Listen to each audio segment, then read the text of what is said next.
días a todos. Les damos la bienvenida a esta sexta sesión del curso sobre servicios basados en conocimiento para funcionarios del gobierno de Ecuador. Hoy nos acompañan Felipe Sandoval, Fernando Mayer y Karen Guerrero. Vamos a hablar sobre los acuerdos multilaterales y regionales. Y si me permiten, voy a presentar al expositor, Felipe Sandoval. Para quienes no lo conocen, Felipe es abogado, consultor en Derecho Internacional y trabajó por más de 10 años en la Subsecretaría de Relaciones Económicas Internacionales del Gobierno de Chile, como negociador senior en comercio de servicios, derecho de las inversiones y en comercio digital. También fue consejero en la misión permanente de Chile ante la OMC en Ginebra y fue jefe negociador para el acuerdo TISA entre 2012 y 2016. Actualmente asesora gobiernos e instituciones internacionales en las Américas, Europa del Este y en Asia-Pacífico. Su práctica está focalizada en el derecho de las inversiones, en el comercio de servicios, la reforma regulatoria, el arbitraje comercial internacional. Felipe es abogado de la Pontificia Universidad Católica de Chile y máster en Derecho de Washington University en St. Louis, en Estados Unidos. Sin más, te damos la palabra, Felipe. Adelante. Muchas gracias, Verónica. Buenos días a todos y muchas gracias por estar presentes, sobre todo a los que van a acompañar la exposición.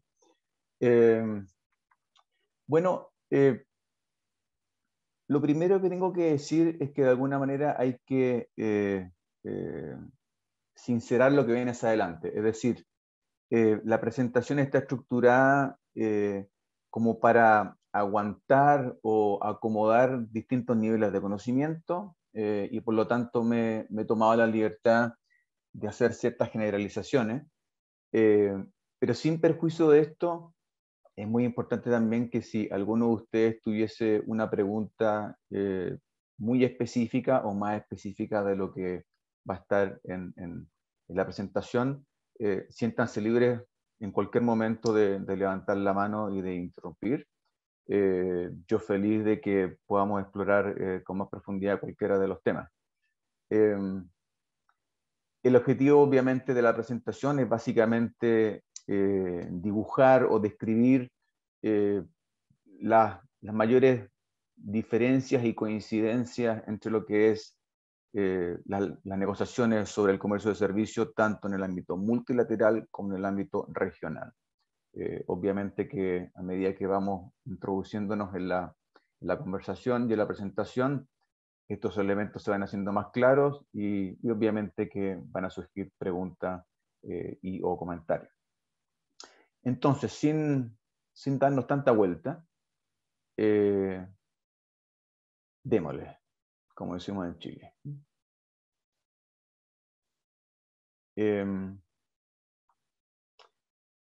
Básicamente en el mundo de los servicios, como muchos de ustedes probablemente ya saben, existen estos dos mundos, ¿cierto? El mundo multilateral y el mundo regional. El mundo multilateral es básicamente, o se encuentra básicamente reflejado en el Acuerdo General sobre el Comercio de Servicios, el GATS o AGCS en sus siglas en español, que es un acuerdo que está negociado bajo el paraguas, bajo el amparo de la Organización Mundial del Comercio. Y por otro lado, o de forma paralela, existe el mundo de los acuerdos regionales. ¿Qué significa que sean regionales? Básicamente que no son el acuerdo multilateral o acuerdos multilaterales. Entonces, por definición, estos acuerdos van a juntar, van a aunar los esfuerzos de socios comerciales bilaterales, o sea, dos países, ¿no? O de grupos de países, por ejemplo, el Acuerdo Transpacífico, por ejemplo, Mercosur, por ejemplo, la Unión Europea, en su parte comercial. De manera que la primera aclaración, y que en más de alguna ocasión me la han preguntado, es, bueno, ¿qué significa regional? Regional no significa que sea una región completa, sino que significa no multilateral, ya sea en un esquema bilateral de dos países, o en un esquema en que hayan más países involucrados, y obviamente ahí se llama plurilateral, pero siempre dentro del mundo de los acuerdos regionales. Esto como un primer slide muy básico. El mundo multilateral. Bueno, el mundo multilateral, de nuevo, es el que está gobernado por la Organización Mundial del Comercio, con sede en Ginebra, y en el caso específico del mundo del comercio de servicios, está regulado por este Acuerdo General sobre el Comercio de Servicios, el GATS, que tuvo su origen en la, digamos, última ronda de negociaciones del antiguo GATT, que fue la ronda de Uruguay, y creó la Organización Mundial del Comercio. Y junto con crear la Organización Mundial del Comercio, en esa instancia se creó este acuerdo global sobre comercio de servicios, que lo que hace básicamente es instalar una gobernanza global mundial en relación a las transacciones de servicio entre los socios, entre los miembros de la OMC. Elementos básicos, son 4 o 5 elementos básicos o pilares fundamentales que permiten afirmar que el GATS es un sistema de gobernanza global. Estos 4 elementos son la no discriminación o principios de no discriminación, la no imposición de medidas restrictivas al comercio, lo que en lenguaje técnico se llama acceso a los mercados, ya lo vamos a ver más adelante con más detalle. El tercer principio, y que al menos para mí, y ya casi al final de la presentación lo vamos a ver con un poquito más de detalle, me parece que es por lejos el más importante, que es el derecho a regular soberanamente por parte de los miembros de la OMC, de los países, pero siempre con la idea, con el impulso, con el espíritu de generar buenas prácticas regulatorias. El cuarto elemento, que es el de los compromisos de liberalización, es decir, los que somos miembros de la OMC nos comprometemos a seguir una cierta lógica en la producción de normas, nos comprometemos a intentar movernos en una dirección de ir abriendo, liberalizando el comercio, no de irlo cerrando, y todo esto bajo ciertas modalidades o diseños muy particulares, que son los que tiene el mundo multilateral.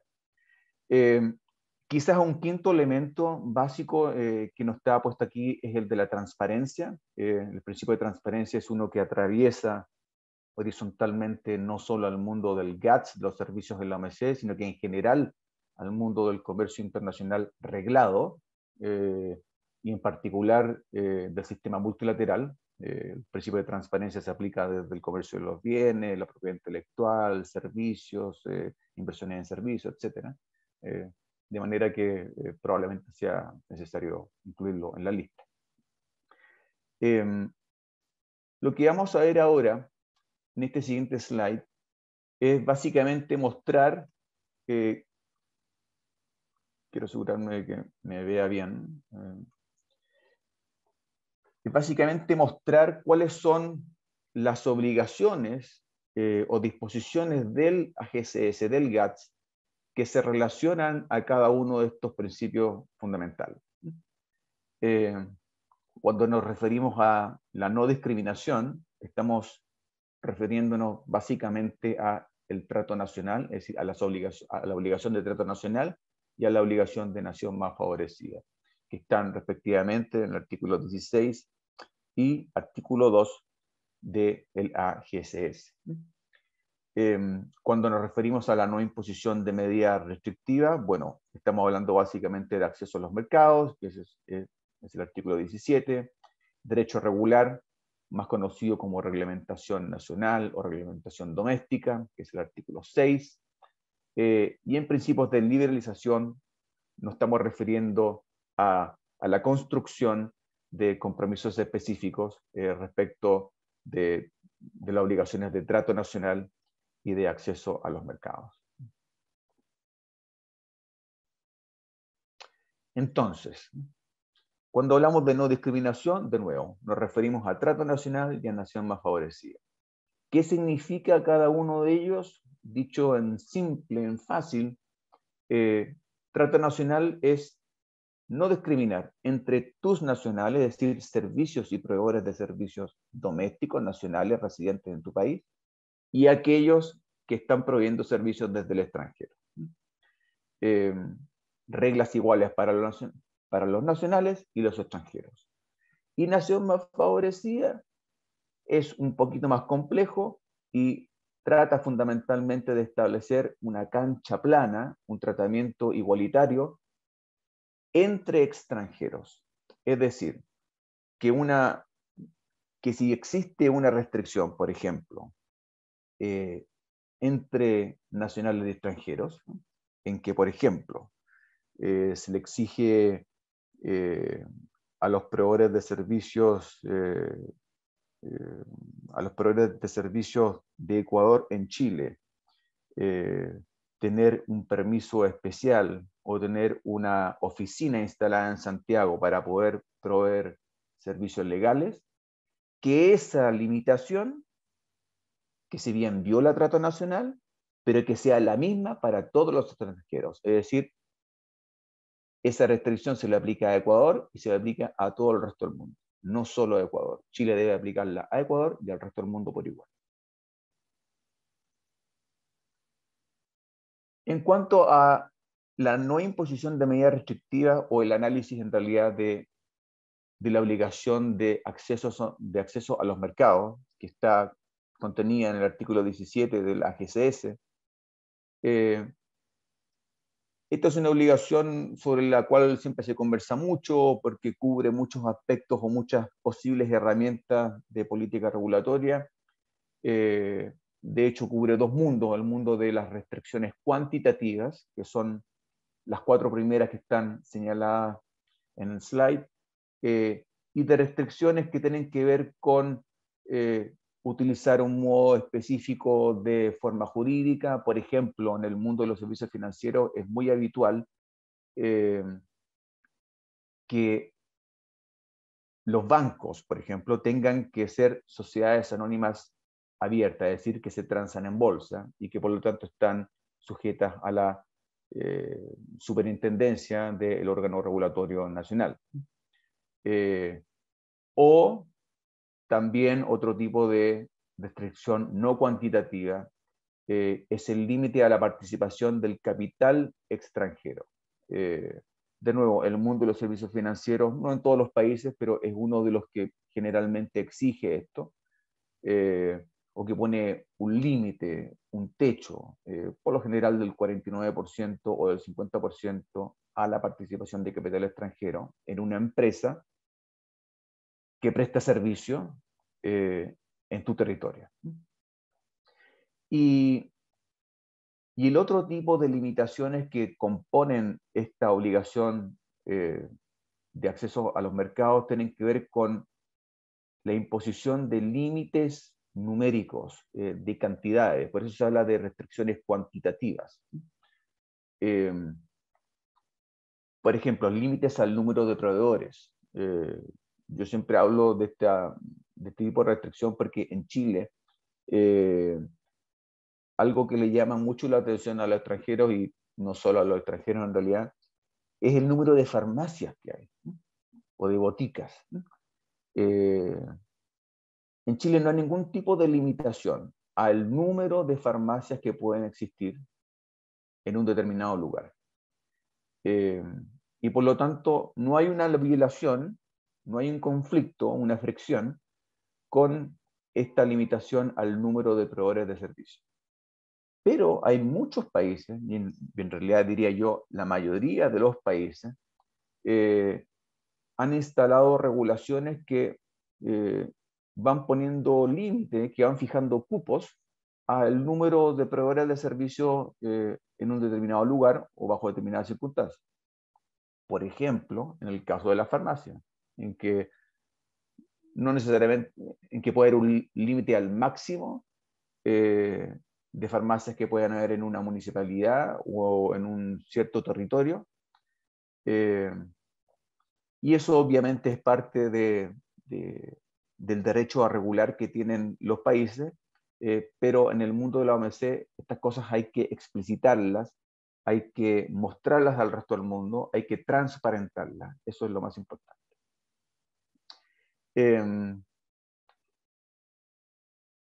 Límites también al número de operaciones de servicios, límite al valor de las transacciones de servicios, al valor total, y también límite al número de empleados, por lo general de empleados extranjeros que se pueden contratar en una determinada área o tipo de servicios. Este es un poco el mundo de acceso a los mercados, o de no imposición de medidas restrictivas. Es decir, uno de los pilares del GATS es que los miembros de la OMC se comprometen en principio a no imponer medidas restrictivas al comercio del tipo descrito en el artículo 17 sobre acceso a los mercados.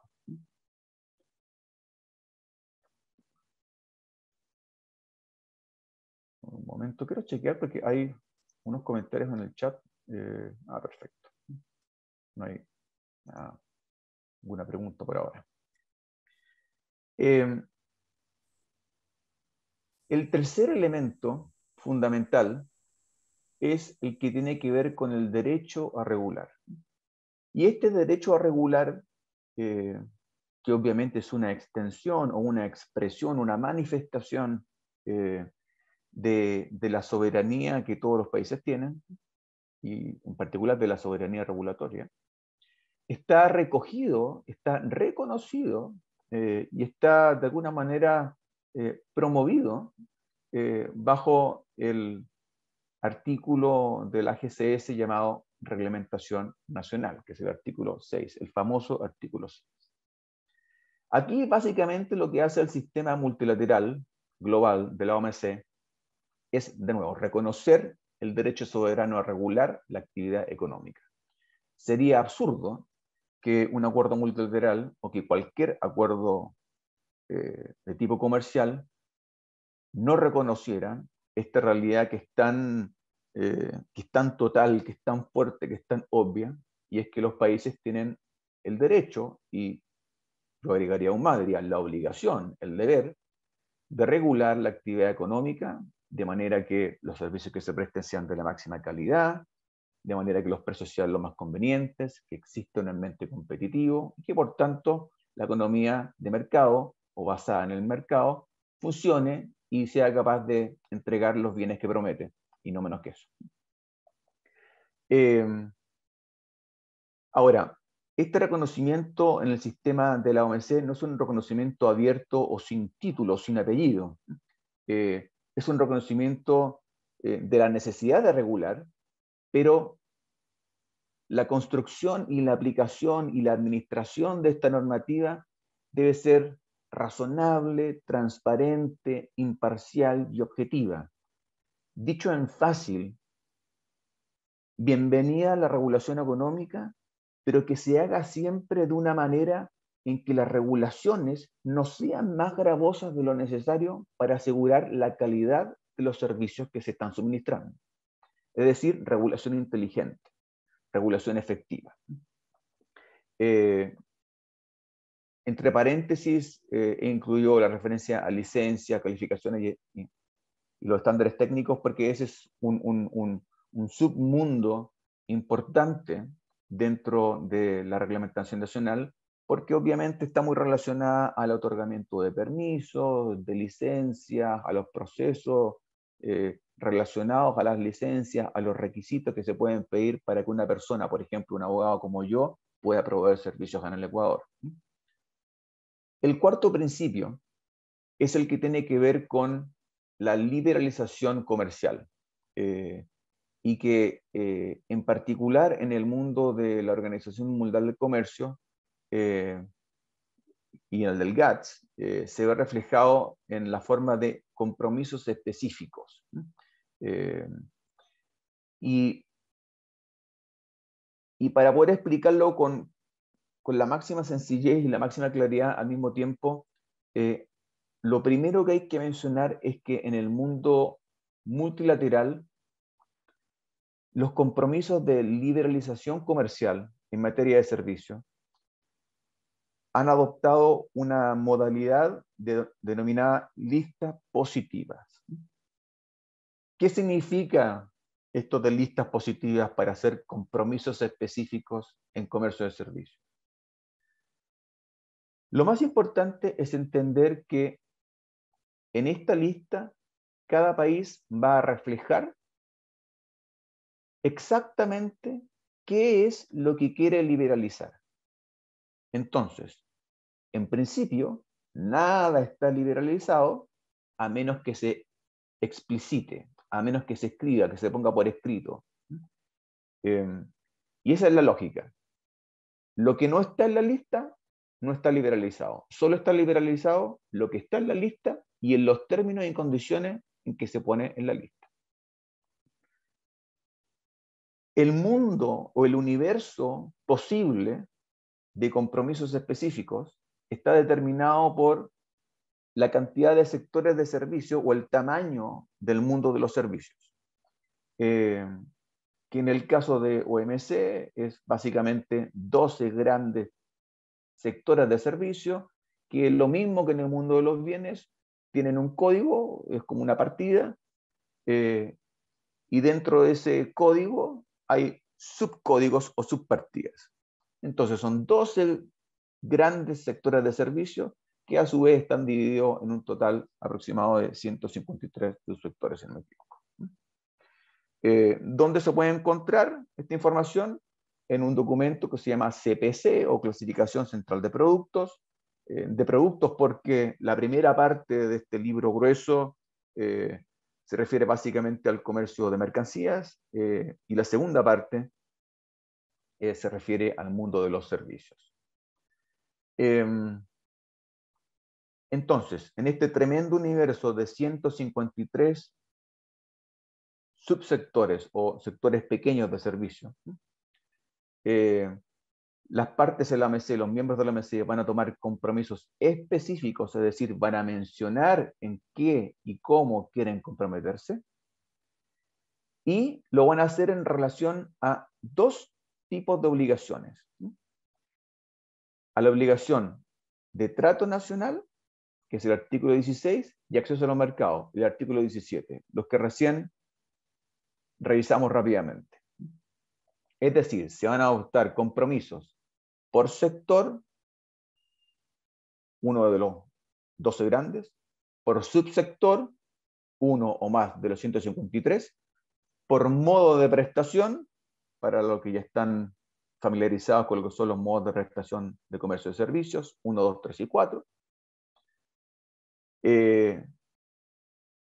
y en relación al tratamiento nacional o a el acceso a los mercados. Entonces, para mostrar algo que siempre se ve o que suena muy complicado y verlo en un ejemplo real, hagamos lo siguiente. Lo que tenemos acá es la lista positiva de compromisos específicos de Chile utilizando el modelo OMC, que es el modelo, de nuevo, de lista positiva, que es el que se ocupa en el GATS, pero lo que los voy a sorprender es que de hecho esta lista no es la lista de Chile en el GATS, esta es la lista de Chile que negoció bilateralmente con China, que es un GATS mejorado, pero ocupa exactamente el mismo modelo. Y para ilustrar lo que hemos estado conversando, fíjense, acá hay dos ejes, un eje horizontal y un eje vertical. En el eje horizontal se observa el sector o subsector, las limitaciones al acceso a los mercados, limitaciones al trato nacional y compromisos adicionales si los hubiese. Y en el eje vertical tenemos el sector o subsector especificado. Entonces, Este sector 1 es servicios prestados a las empresas, que es uno de estos 12 grandes subsectores. Y A es un subsector, que es el de los servicios profesionales. Luego tenemos el sector y el subsector. Y dentro de este subsector de servicios profesionales tenemos, de nuevo, otros subsectores o subpartidas, que en el caso de este compromiso se refieren a servicios legales internacionales. Y dentro de esa subdivisión hay otra subdivisión, que se refiere a servicios de asesoría en materia de derecho internacional y extranjero. Y que eso es una partecita, un trozo de un código del 86190. Es decir, compromiso por sector, servicios prestados a las empresas; por subsector, servicios profesionales, servicios legales internacionales. Y ahora, moviéndonos hacia la derecha, en ese mismo sentido, tenemos las limitaciones o los compromisos específicos que cada país toma respecto de servicios legales internacionales, en este caso los compromisos de Chile, en servicios legales internacionales, servicios de asesoría en materia de derecho internacional y extranjero, en relación a 1, 2, 3, 4. ¿Qué son 1, 2, 3, 4? Son los modos de prestación del Acuerdo General sobre el Comercio de Servicios. En modo 1, entonces dice ninguna ¿qué? Ninguna restricción, ninguna limitación al acceso a los mercados para el modo 1 en servicios legales internacionales. Y así se aplica a el resto de los modos de suministro. Modo 2, 3 y 4. Modo 3, siempre es importante acordarse que se trata básicamente de presencias comerciales, es decir, de inversión en el territorio de la otra parte para prestar un servicio, en este caso un servicio legal. Por ejemplo, y en este caso en particular,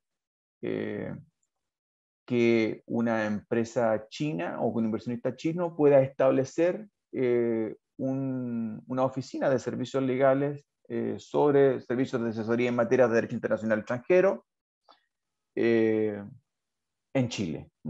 Entonces, en ese sentido no hay ninguna limitación. Puede instalarse libremente en Chile. Probablemente va a tener que ocupar abogados chilenos o abogados extranjeros, pero si quiere ir o si va a requerir que sus abogados firmen documentos en Chile o que tengan que acudir a los tribunales y hacer presentaciones formales, probablemente va a necesitar la firma de abogados chilenos, pero se puede instalar en Chile, puede contratar gente en Chile, puede contratar extranjeros también en Chile, puede tener gente que esté fuera de Chile trabajando por una empresa que está en Chile, pero cuando se trata de firmar documentos legales, va a tener que tener la firma de un abogado graduado en Chile y autorizado a ejercer la profesión en el territorio nacional.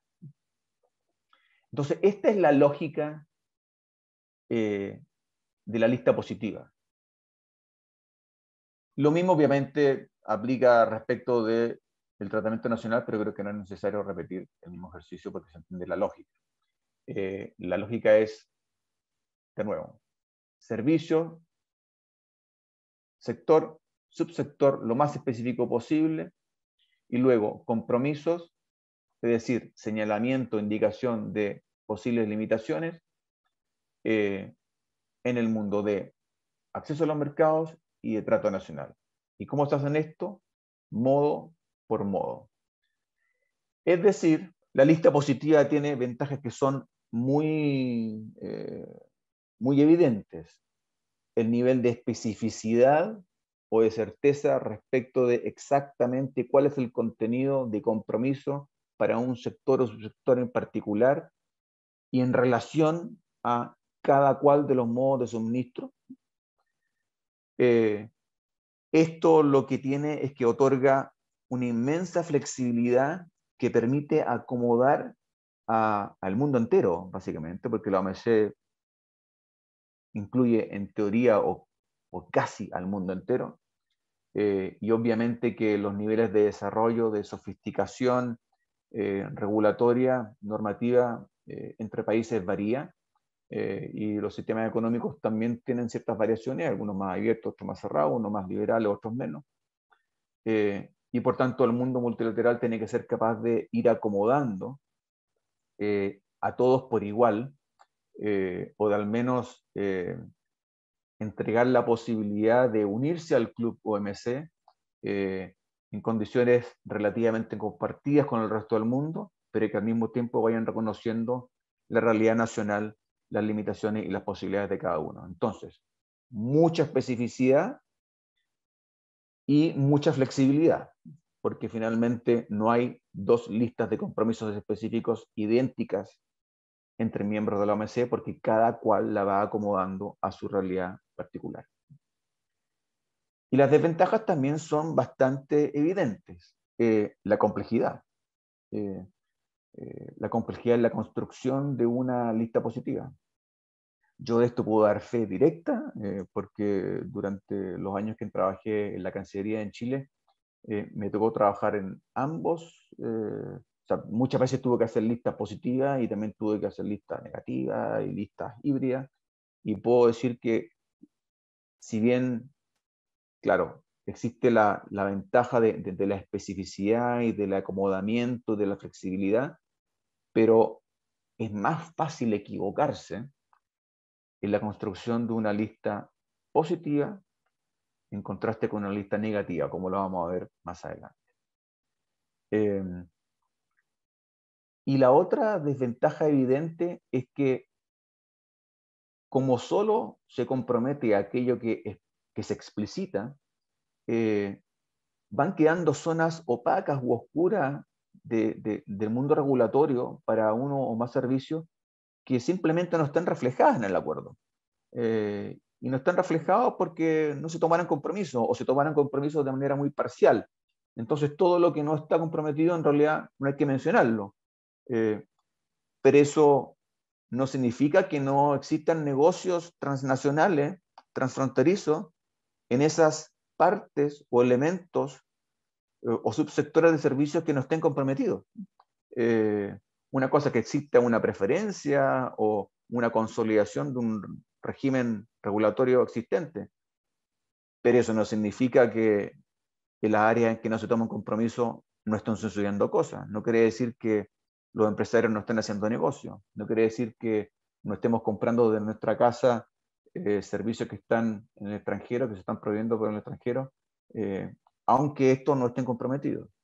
Entonces se producen grandes espacios de opacidad, de cajas oscuras, por decirlo así, en que no está toda en que no está toda la información disponible. Ahora, lo que vamos a hacer es comenzar a movernos finalmente, dirán ustedes, al mundo de los acuerdos regionales. Fue importante haber introducido la discusión desde el mundo de la OMC, porque el mundo de la OMC finalmente informa a todo el resto, y porque una vez con una imagen, con una idea relativamente clara de cómo funciona este sistema de gobernanza global en materia de servicios reflejado en el AGCS de la OMC, resulta más lógico, más fácil, más digerible comprender la lógica de los acuerdos regionales. Disculpen que no haya visto antes el chat, pero en mi pantalla no veo el chat. Estoy viendo solo la presentación. Y es por eso que solo ahora he visto esto. Sin consolidar. ¿Qué significa esto? Esta es una buena pregunta y atiende a la lógica de ir haciendo generalizaciones para efectos de poder avanzar. Pero una muy buena pregunta y la vamos a contestar. El modo 4 se refiere, 1, es el suministro de un servicio por medio de una persona natural, es decir, Felipe Sandoval, que se traslada al territorio en donde va a prestar el servicio. Por ejemplo, Felipe Sandoval tiene que ir físicamente, ingresar a Ecuador, tiene que ir a Quito a prestar servicios legales.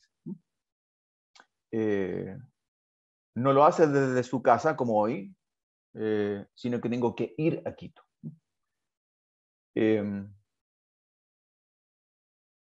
Y este sin consolidar significa no tiene compromiso, excepto lo indicado en la sección de compromisos horizontales.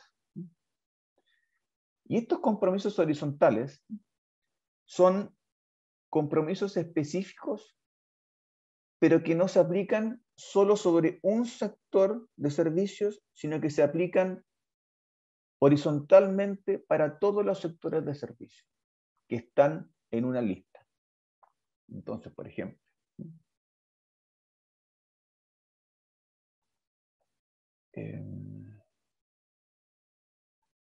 entonces, sin consolidar, excepto lo indicado en la sección de compromisos horizontales. Luego, el compromiso no está aquí, sino que está en la sección de compromisos horizontales porque no aplica solo a servicios legales internacionales, sino que aplica a todos los servicios profesionales. Entonces, ¿dónde están esos compromisos? Aquí está.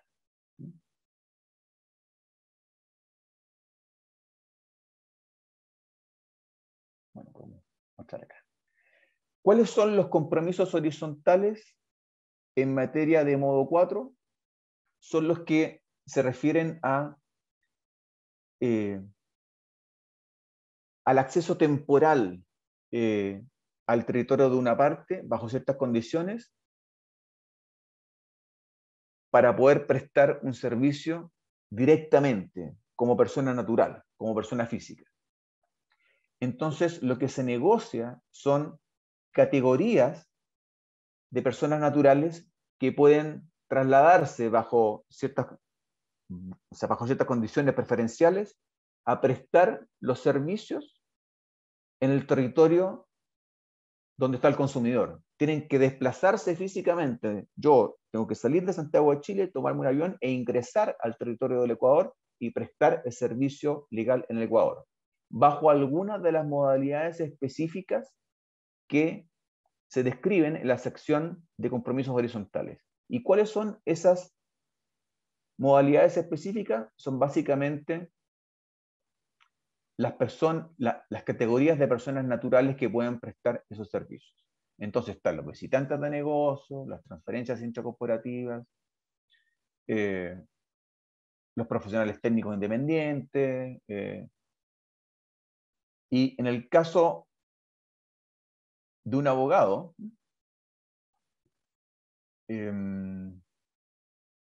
probablemente, bueno, hay más de una categoría en que pueden calificar, pero, por ejemplo, en el caso mío, típico que me contratan como abogado para poder prestar servicios legales, yo sería un prestador de servicio contractual. Entonces, cuando dice no consolidado, si dice solo no consolidado y nada más, significa que no hay compromiso. Para el modo específico en el cual se dice no consolidado. Pero si en el caso como revisamos se trata de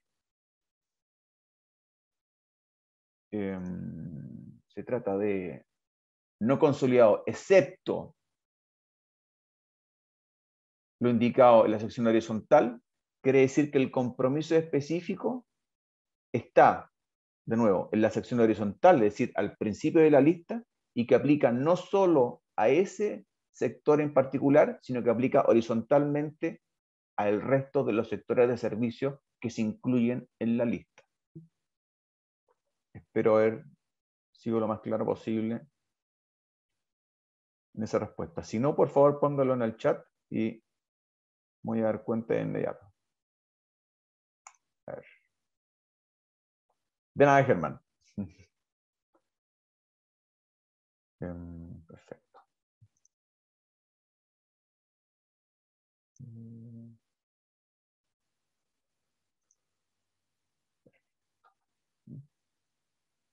Entonces, volvamos a este mundo de los acuerdos regionales. Deme un momento. Vamos a ver exactamente cuánto.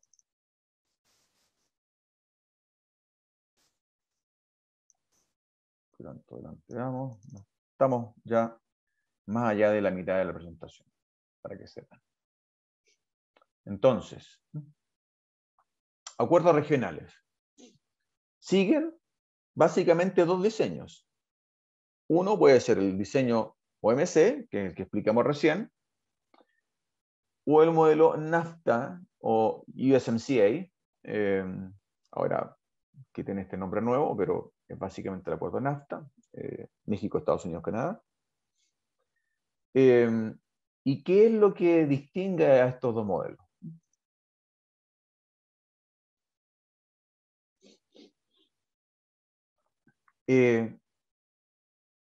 Cuando los acuerdos regionales, que por definición, acuérdense, son acuerdos bilaterales o acuerdos plurilaterales, es decir, no es todo el mundo, sino que son o grupos de países o dos países.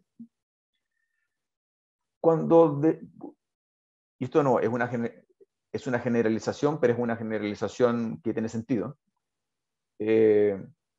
Cuando ocupan el modelo OMC, lo que hacen es que lo mejoran. ¿Y cómo lo mejoran? Con más y mejores compromisos específicos.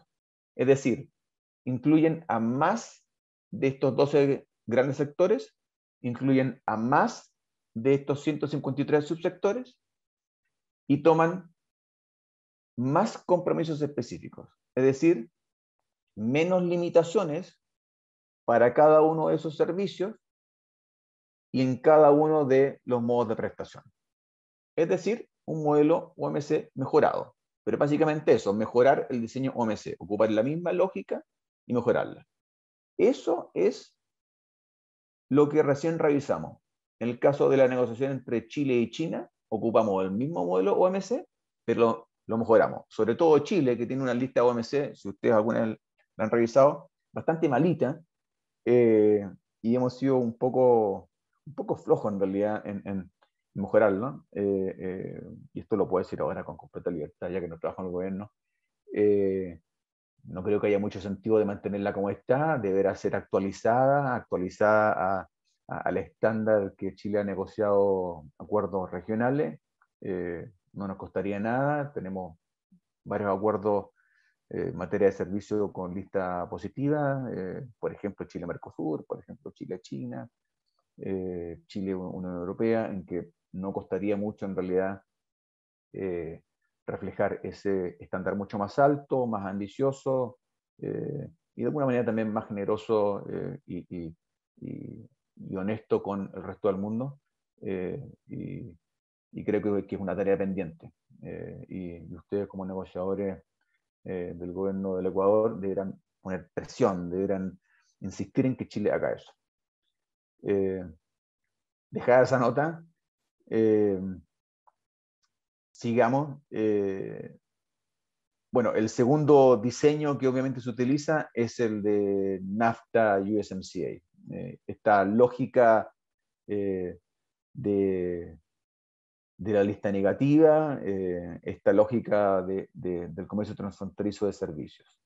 Entonces, como ya entendemos el modelo OMC y obviamente el modelo OMC mejorado, ¿qué es lo más importante en este modelo NAFTA USMCA? Lo primero es que en el modelo de lista negativa o el modelo NAFTA, cuando hablamos de comercios de servicio, no hablamos de modo 1, 2, 3 y 4 como en OMC. Nos vamos a referir solamente a lo que se entiende por comercio transfronterizo de servicios. Es decir, modos 1, 2 y 4, excluyendo el modo 3, que son inversiones en servicios, inversiones en, o sea, son presencias comerciales que prestan servicios. Y ese modo 3, ese pedazo, esa parte que son inversiones en servicios, presencias comerciales, las vamos a mover hacia otro capítulo que va a lidiar con las inversiones en general, sean en servicios o en otras industrias. Entonces, comercio de servicios, por regla general, en el modelo NAFTA, de modelo de acuerdo regional, se refiere al comercio transfronterizo de servicios. Modo 1, en que no se mueve, en que yo, proveedor, no me desplazo, sino que lo que se mueve es el servicio, típico servicio prestado por Internet. Modo 2, que es el consumo en el extranjero. Y modo 4, que es el desplazamiento de una persona natural, que es el proveedor de servicio, hacia el territorio de la parte que está consumiendo el servicio. Felipe Sandoval, que debe viajar a Quito a prestar un servicio profesional. Este tipo de liberalización o este tipo de acuerdo se negocia bajo la lógica de la lista negativa, como lo vamos a ver ahora en más detalle, en oposición a lo que es la lista positiva. Y otra cosa que incluye este modelo NAFTA es que a consecuencia de que se separa o se extrae este modo 3, estas inversiones en servicio, y se llevan al mundo de las inversiones en general, a un capítulo aparte, y queda solamente este mundo de comercio transfronterizo de servicios, hay algunas obligaciones adicionales que se incorporan bajo este esquema de negociación o bajo este diseño de acuerdo regional, sin entrar mucho más en detalle, aunque yo feliz lo haría si es que hace alguna pregunta en eso. En el mundo de los servicios, por ejemplo, se incluye esta obligación de no exigir presencia local para el suministro de un servicio, o como condición para el suministro de un servicio.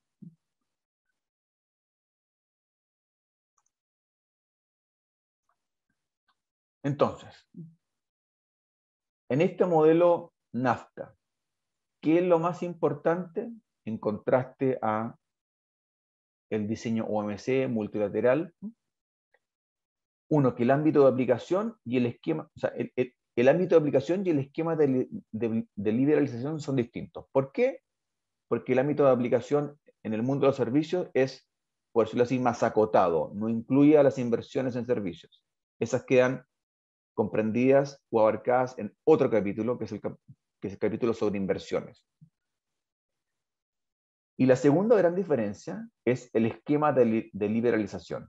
En vez de una lista positiva, vamos a ocupar una lista negativa.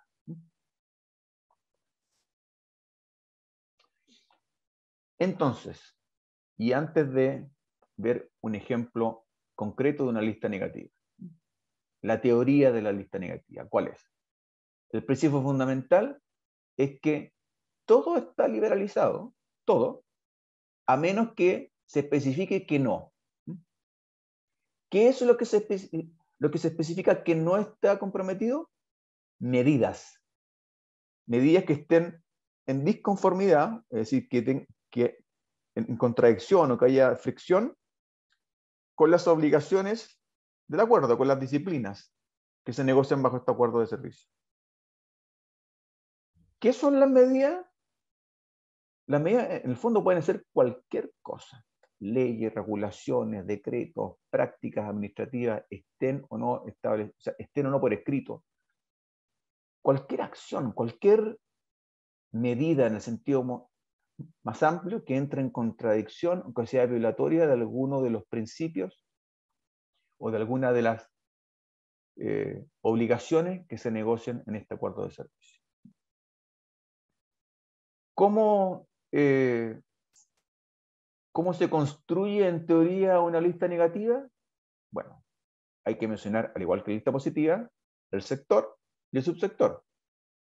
Luego hay que especificar qué obligaciones del acuerdo son las afectadas, es decir, cuáles son las obligaciones que están bajo fricción o en contradicción con una o más medidas que uno mantiene vigentes. Y luego una descripción de esta medida, de esta disconformidad, para explicar de qué se trata la eliminación, de qué se trata la reserva. Entonces, para explicitar esto, para ilustrarlo, vamos a ir a otro ejemplo de Chile. Esta es la lista negativa de Chile en el TPP o CPTPP, al cual deberíamos entrar este mes, finalmente. Entonces, en esta reserva de lista negativa, lo que tenemos especificado es el sector, que son los servicios especializados, subsector, agentes y despachadores de aduana, que para los que no entiendan o no estén familiarizados con lo que hacen los despachadores de aduana o los agentes de aduana, es que cada vez que hay una importación de productos, ¿no? O de servicios, pero que vengan como en un producto, o sea, que vengan en un empaque, en un contenedor físico, sobrepasado cierto umbral de valor, el trámite de desaduanamiento o de internación al territorio de Chile debe ser hecho necesariamente por un agente de aduana. Y en este caso,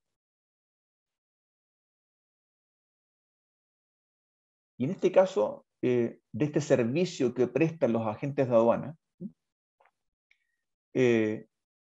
la legislación chilena establece una limitación.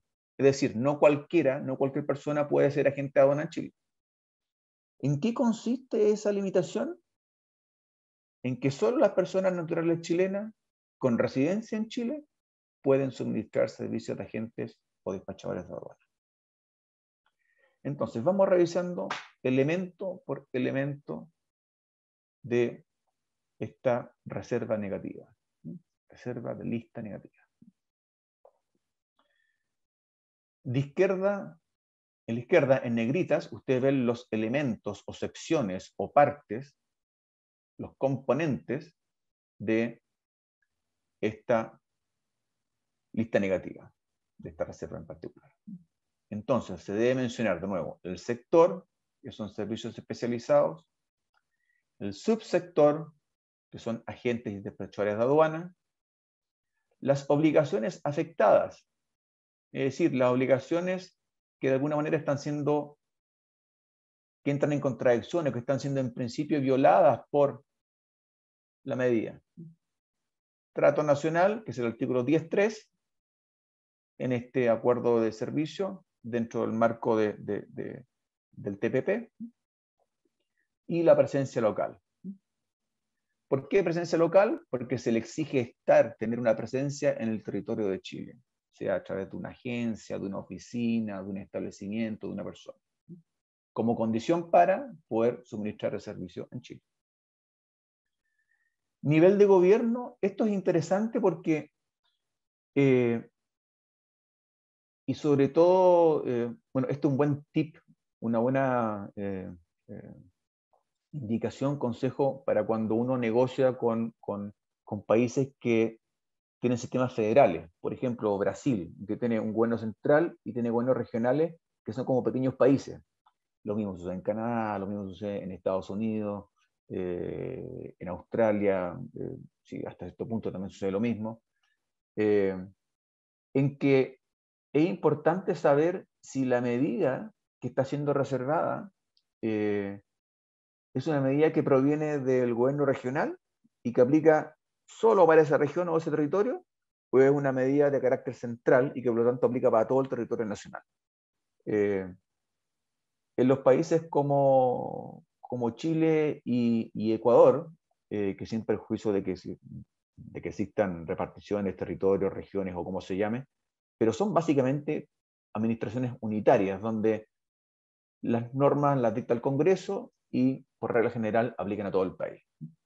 y que cuando un ministerio o repartición saca un decreto, ese decreto no se aplica solamente en una región en particular, sino que por lo general se aplica para todo el país. Normas generales de carácter central producidas por el gobierno central, de aplicación horizontal, transversal, general. Es importante tener esto en consideración porque no todos los países funcionan igual y por lo tanto cuando los países son federales y uno negocia con un país federal, todo esto se complica porque hay que fijarse muy bien qué tipo de medida es, dónde se produce y a quién va a afectar. Pero bueno, nivel de gobierno. Medida o medidas. ¿Qué se refiere a esto? Las medidas, en este caso que son el decreto con fuerza de ley número 30 y el decreto con fuerza de ley número 2, ambos del Ministerio de Hacienda de Chile, son los cuerpos legales, es decir, el texto legal donde se puede encontrar la restricción específica o la disconformidad específica que se busca resguardar. ¿Y cuál es esa? La exigencia de que solo las personas naturales chilenas con residencia en Chile pueden ser agentes de aduana.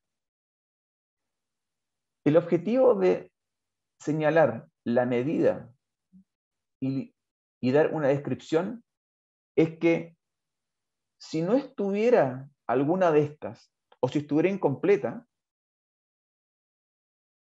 como estamos en un esquema de lista negativa en que en principio todo está liberalizado, a menos que se indique que no está liberalizado, si cometemos un error en la descripción o en la recolección de las medidas, entonces podemos dejar, o sea, podemos liberalizar sin haber querido liberalizar. Entonces, lo central en la lista negativa, lo crucial, lo más importante, es conocer las limitaciones, conocer dónde están las limitaciones y conocer cómo funcionan esas limitaciones.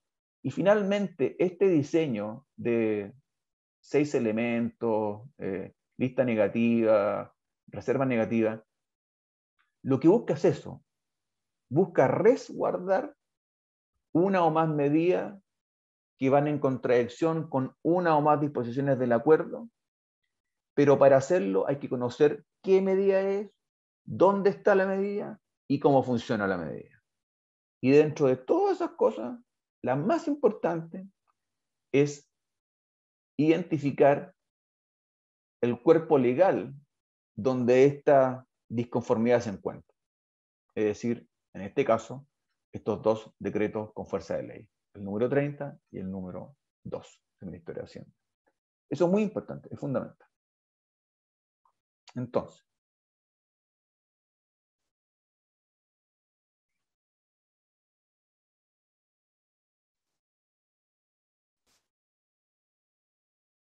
volvamos un poco para reforzar el mensaje aún más.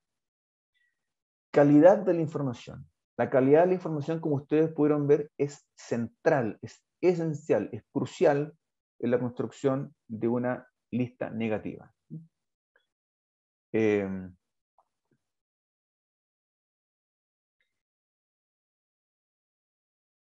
Ahora que básicamente hemos paseado brevemente por ambos diseños, creo que es importante mantener este cuadro en la cabeza, sin perjuicio de los comentarios que vamos a hacer. O sea, el mundo multilateral, el mundo de la lista positiva y el mundo regional, que en su mayoría es lista negativa, pero no siempre es así, porque puede ser lista negativa o puede ser un GATS mejorado.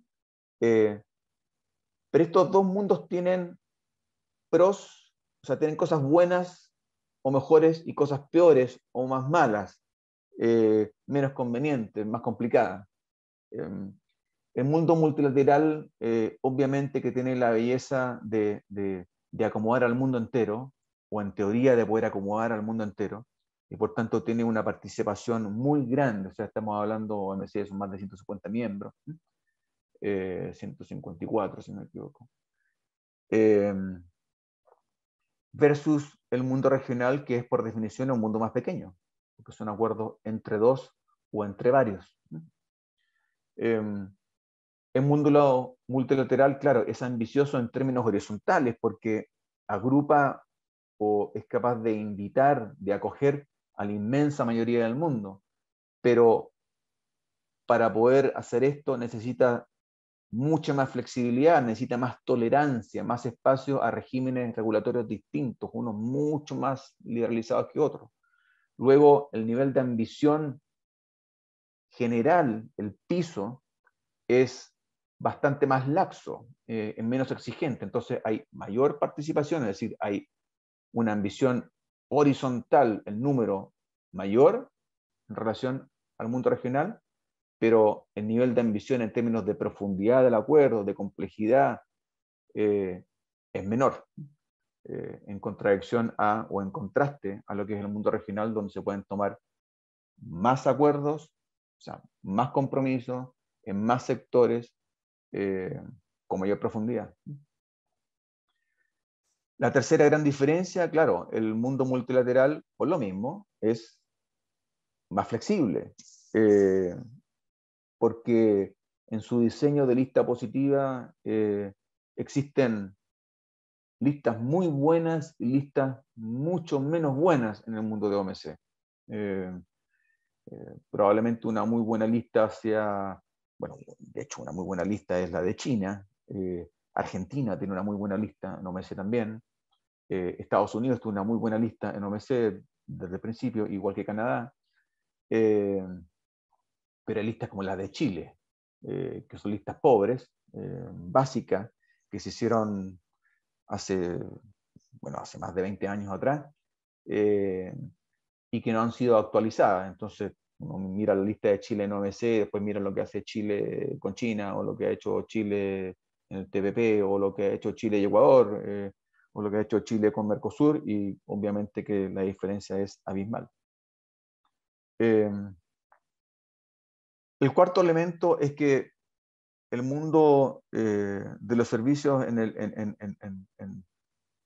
el ámbito multilateral y en particular en relación a los compromisos específicos, eh, es mucho más complejo, mucho más difícil de hacer, de preparar, que una lista negativa. Lo cierto es que la lista negativa, o sea, la primera vez que se hace una lista negativa es la más complicada, porque hay que asegurarse de pasar por todos los sectores de servicio y hay que asegurarse de identificar todas las limitaciones, todas las restricciones, todas las áreas de fricción entre la legislación que se tiene y las obligaciones o disciplinas que se pretende incorporar en un acuerdo. Pero es una vez que se hace eso. Y el monitoreo a través del tiempo, la verdad, es relativamente sencillo. Feliz de hablar de eso también. Entonces, es más simple frente a la complejidad evidente de construir una lista positiva en que es fácil equivocarse. La lista positiva, de nuevo, todo lo que no está comprometido específicamente, se entiende que no es necesario reflejarlo en el acuerdo y por tanto queda detrás de un velo de opacidad, hay menos transparencia, conocemos menos de las restricciones del mundo regulatorio cuando no se toma un compromiso. En el caso del mundo de la, de la lista negativa, la ventaja es que, claro, no vamos a conocer toda la regulación de un sector, pero si pensamos desde la perspectiva de alguien que busca utilizar un acuerdo para hacer comercio, no pensando desde la perspectiva del regulador, porque muchas veces nosotros, exfuncionarios de gobierno, o en caso de ustedes, funcionarios de gobierno, uno tiende a pensar desde la perspectiva del Estado, del gobierno, del regulador. Pero no olvidemos que estos acuerdos están hechos para promover el comercio bilateral o el comercio multilateral, regional. Y por tanto, los primeros usuarios de estos acuerdos no son los estados, no son los gobiernos, son los agentes de negocio, son los prestadores de servicios. Y para un prestador de servicios lo más importante el primero es saber qué no puedo hacer. Y la lógica de la lista negativa es esa. Transparentar qué es lo que no se puede hacer para saber que todo el resto sí se puede hacer. Dicho de una manera muy, muy pedestre, pero creo que muy clara. Y claro, y finalmente, como el mundo multilateral incluye básicamente a todo el mundo, o a casi todo el mundo, entonces, sin perjuicio de que sea menos ambicioso y probablemente menos transparente, cuando el mundo entero se mueve en una dirección, eso va teniendo un efecto de homogeneización, de aplanamiento global, mundial, del entendimiento regulatorio. Y eso obviamente que es un valor, bueno, es un tremendo valor, aporta mucho a la certeza jurídica en términos globales. Y los negocios, ustedes lo pueden ver, las grandes empresas en el mundo, sin perjuicio de todos los problemas que pueden existir en OMC, siguen apoyando el trabajo multilateral porque entienden el valor de mover al mundo entero, aunque sea más lento, pero mover al mundo entero en una cierta dirección. Y en contraste está ¿cómo se llama? Esta fragmentación normativa que se produce con el florecimiento o con la negociación de múltiples acuerdos regionales, entre dos o entre varios, que obviamente va generando preferencias entre países que solo se deben entre ellos, dos o entre ellos en un grupo, y que no se la deben al resto del mundo. Entonces eso va fraccionando, va fragmentando, va atomizando de alguna manera el, el esquema regulatorio o las normas de comercio internacional. Como ustedes ven, todo tiene algo bueno y algo menos bueno, y por lo tanto lo importante es ir equilibrando ambas experiencias. Felipe, perdón, Sí, tenemos una pregunta de María sí. Gabriela. Ahí lo estoy viendo. ¿Se puede corregir alguna emisión negativa? Perfecto.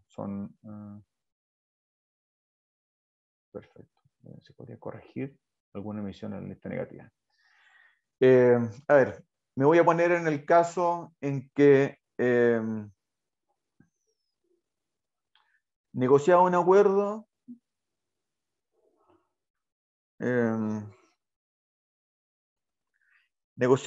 te das cuenta que omitiste una restricción y que tu regulador está aplicando esa restricción y que la otra parte en el acuerdo te exige que lo trates los términos que están en el acuerdo, y tú dices, sí, claro, no hay problema, pero te das cuenta que en realidad no lo puedes tratar como está en el acuerdo porque en el acuerdo le falta una reserva o una parte de una reserva. La manera en que Chile lo ha hecho, porque esto nos ha sucedido, o le sucedió,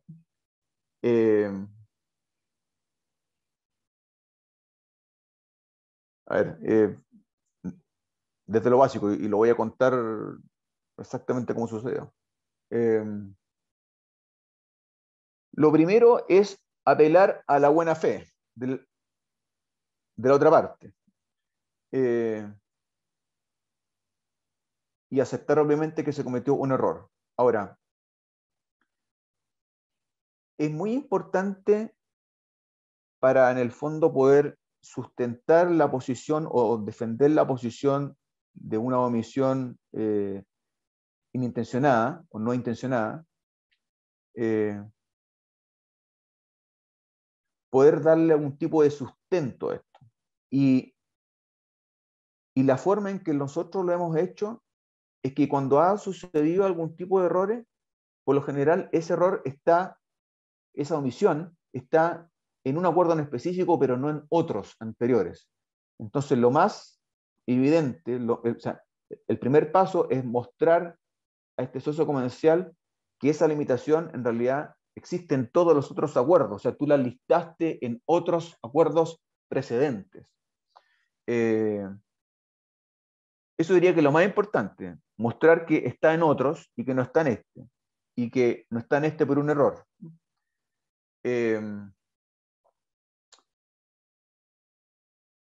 Lo segundo es corregir el error y formalmente enviar por nota diplomática la explicación de lo que sucedió y la solución que se pretende conseguir, que en este caso sería modificar el acuerdo, abrirlo nuevamente en este punto específico e incorporar una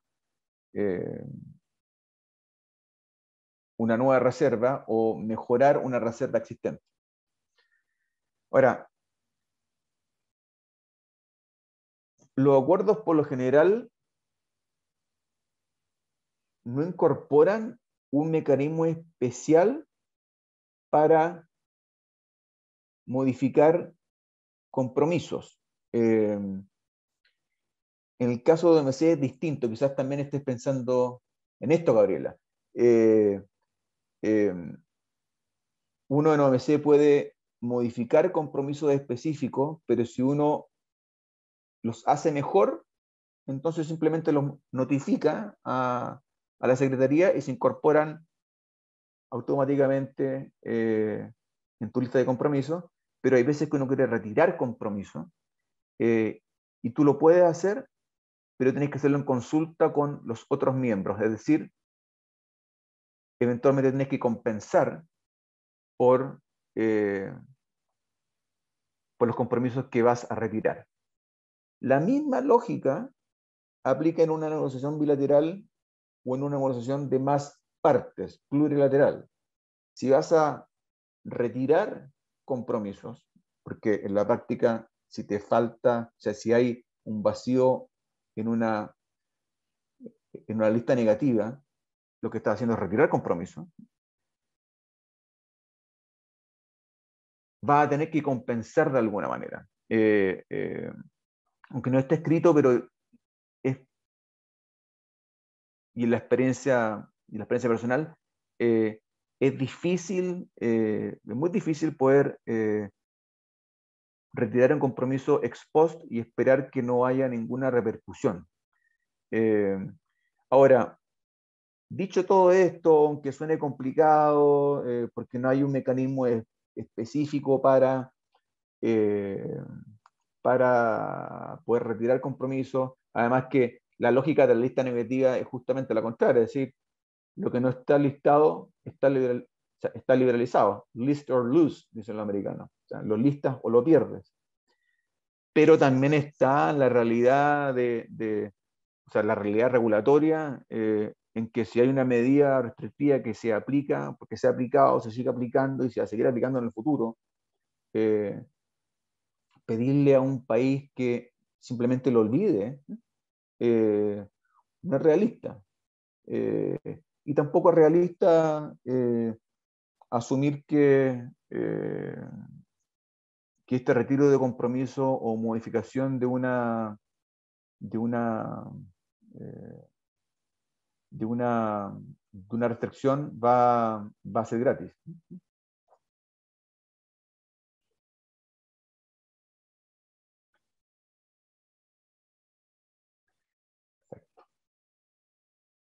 Espero, María Gabriela, que haya sido suficiente. La respuesta no es perfecta porque el caso no es perfecto, ¿no? Pero es así como sucede. Al menos te puedo dar fe de que estoy hablando desde la experiencia personal. Entonces, reconociendo que estamos sobre la hora,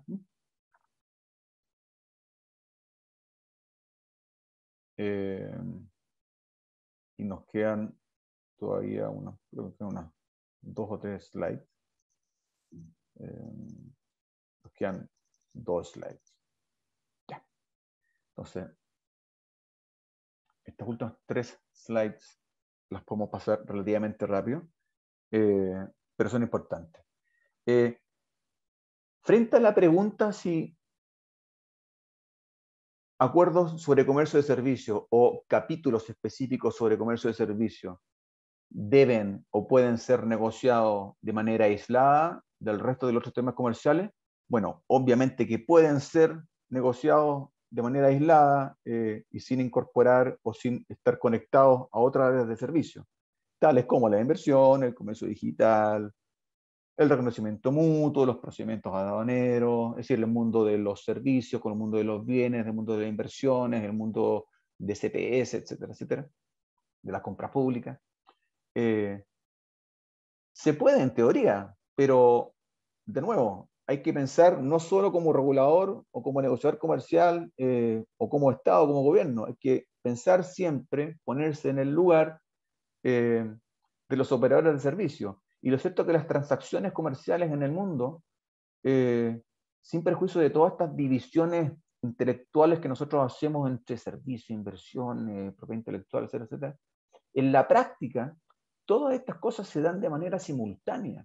Las operaciones de servicio, o sea, las operaciones comerciales incluyen servicios, incluyen bienes, incluyen propiedad intelectual. Por ejemplo, ¿qué sucede cuando se exporta, por ejemplo, desde un país X a otro? Se exporta un producto que viene, o sea, un producto un producto cualquiera, por ejemplo, esta copa, esta copa de doble fondo. Estas copas son Bodum, entonces son unas copas suizas que tienen una patente específica, porque este diseño en particular lo tiene Bodum. Pero esto debe ser exportado al resto del mundo. ¿Y cómo se exporta? Hay que transportarlo.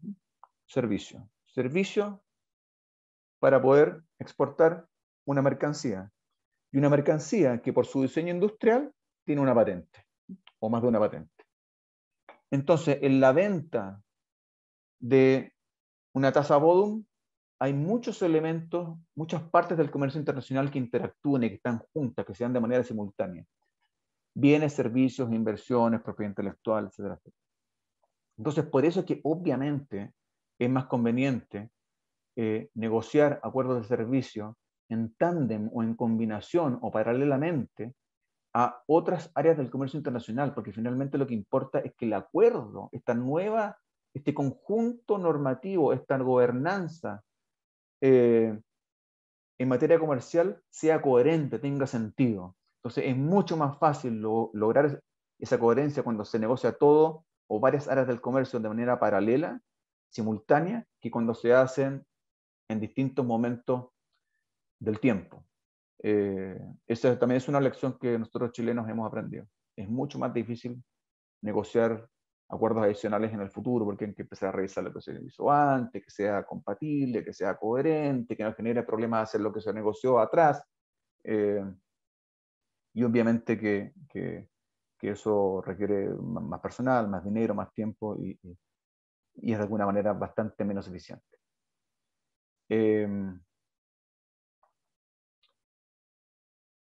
Último mensaje, y creo que es importante. El mundo de las buenas prácticas regulatorias que está reflejado de alguna manera en el artículo 6 GATT, Reglamentación Nacional, que se refiere a todo este inmenso mundo de regulaciones, de medidas que afectan el comercio de servicios, pero que no son discriminatorias, es decir, que no tocan el mundo del acceso a los mercados, que no tocan el mundo del trato nacional, y no tocan el mundo de la nación más favorecida, pero que sirven para regular la manera, el estándar, la calidad de los servicios que se prestan. Las licencias, por ejemplo, cómo se obtienen licencias, los procedimientos de licencia, los requisitos para la licencia, las calificaciones, qué tipo de calificaciones, a quién se le pide las calificaciones, quién revisa las calificaciones, los permisos que hay que pagar, las tarifas, los tiempos de respuesta frente a una solicitud. Todo este inmenso mundo de regulaciones que aplican a estos 153 subsectores de servicio. Es un mundo relativamente poco explorado, muy importante, que el mundo de los negocios exige transparencia al máximo para poder operar de la manera menos difícil, más fácil, en el comercio de servicios. Dicho de otra manera o utilizando el lenguaje común del comercio de bienes, este es el mundo de la facilitación del comercio en servicios. Eso es. Buena parte regulatoria, reglamentación nacional, es facilitación de comercio y servicios, dicho de manera muy sencilla.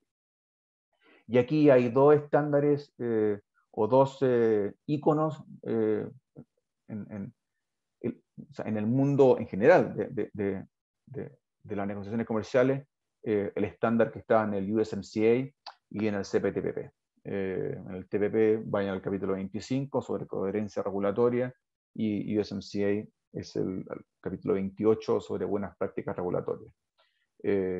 Obviamente estos también están muy conectados al mundo de la PEC, de estas 21 economías en el Asia-Pacífico. Pero este es el mundo que hoy día está tomando mucho impulso. Las negociaciones de servicios están, de alguna manera, focalizándose mucho más en este aspecto de las buenas prácticas regulatorias, que está en gran medida determinado por sistemas de transparencia activa desde el Estado, desde el regulador hacia el usuario, que implican buscar mecanismos más participativos, más transparentes en el diseño, administración, aplicación, revisión y mejoramiento de la normativa en materia de servicio. Esto es la tendencia fuerte hoy día y la verdad es que yo he estado trabajando en este tema en particular los últimos 4 años y por lejos es lo que va con más velocidad. Obviamente que ya hubo algún tipo de resultados en OMC, como ustedes saben, este Joint Steering Initiative en reglamentación nacional, pero la delantera acá la llevan por lejos. APEC, USMCA y CPTPP. Y último slide, reflexiones. Bueno, sistemas multilateral y regional son obviamente complementarios, no tienen por qué excluir uno al otro. Acuerdos regionales son, por definición, más exigentes, más profundos, más ambiciosos. Hay más sectores, más compromisos, nuevas normas, mejores normas. Normas multilaterales tienen la virtud de ir aplanando la cancha a nivel global y por tanto van consolidando de a poco, van densificando una red normativa, un sistema de gobernanza mundial, global. Obviamente van moviendo al mundo en una dirección clara y eso tiene un valor que solo puede ser satisfecho utilizando las herramientas multilaterales. Eso es algo que los acuerdos regionales nunca van a poder hacer. Esta consolidación global de un sistema de gobernanza. Y ese es el gran valor que tiene la OMC. Obviamente que es más difícil acortar normas multilaterales de gran ambición, porque hay que acomodar a todos los miembros en todas sus distintas realidades. Y bueno, la conclusión es lógica. Un país como Ecuador deberá decididamente participar en ambos mundos, en el mundo de OMC, en el mundo multilateral y en el frente de los acuerdos regionales. No son contradictorios, son complementarios. Uno puede hacer cosas en uno que no puede hacer en otro, pero esa dicotomía falsa entre lo multilateral y lo bilateral o plurilateral es eso, es falsa y no ayuda. Disculpen por haber ocupado tanto tiempo, pero esto es una presentación larga en que uno trata de condensar dentro de lo posible muchos distintos temas. Pero muchas gracias, Verónica, de nuevo por la invitación. Muchas gracias al gobierno del Ecuador. Y estoy llano a recibir preguntas o a iniciar conversaciones como quieran. Gracias de nuevo. Gracias a vos, Felipe. Siempre es un gusto que nos acompañes. Y si tienen preguntas las pueden postear en el chat. Igualmente al final vamos a dar unos minutos para que si quieren levantar la mano y decir, formular alguna pregunta. Vamos a escuchar ahora los comentarios de Fernando Mayer, Fernando es licenciado en Relaciones Internacionales y maestro en Administración Pública de la Universidad Iberoamericana. Fue director general de Servicios e Inversión en la Secretaría de Economía de México por 2 años, donde fue jefe de mesa de los capítulos de servicios financieros y manipulación cambiaria en la negociación del TIMEC. Y también fue coordinador del resto de las mesas relacionadas con servicio de inversión.